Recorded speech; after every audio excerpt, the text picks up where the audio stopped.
کیا آپ نے کبھی یہ سوچا ہے کہ اللہ ہمیں صبر کرنے کا کہتا کیوں ہے؟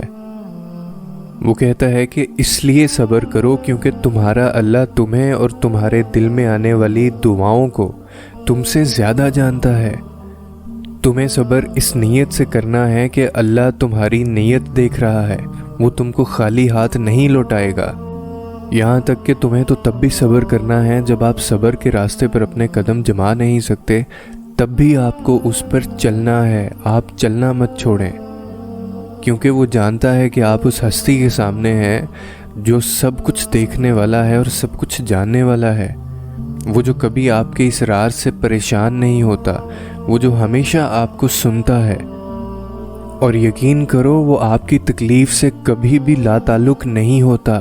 اور پھر تمہیں صبر اس لیے بھی کرنا ہے کہ دینے والے نے وعدہ کر رکھا ہے، اور جب ایسا ہو تو پھر تمہیں وہ چیز حاصل کرنے سے کوئی نہیں روک سکتا، یہ دنیا والے بھی نہیں۔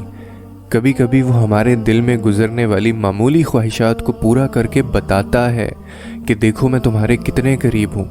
ہم اپنے رب کی حکمتیں کبھی نہیں سمجھ سکتے، اور یہ تو اس کی صفت ہے کہ وہ آزماتا ہے اور ہمیں اس آخری حد تک لے جاتا ہے، اور پھر ایک دم سے کچھ ایسا کر دیتا ہے کہ تمام زخم ایک ساتھ بھر جاتے ہیں کہ ہمیں یاد ہی نہیں رہتا کہ تکلیف آخر تھی کیا۔ کیوں مایوس ہو جاتے ہو لوگوں کی باتوں سے؟ کیا تم نہیں جانتے تمہارے بکھرے وجود کو سمیٹنے والا تمہارا اللہ تمہارے ساتھ ہے؟ کیوں اندھیرے سے گھبرانے لگتے ہو؟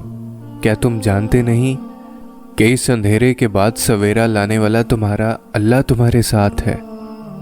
اور میری بات ہمیشہ یاد رکھنا کہ جو چیزیں اب بھی تمہیں سجدہ کرنے پر مجبور کر رہی ہیں نا، وہ چیزیں اس کی جانب سے تحفہ ہیں، اور وہ خواہشات جن کے لیے تم اب بھی دعا کی غرض سے ہاتھ بلند کرتے ہو، وہ اس کی جانب سے اشارہ ہیں۔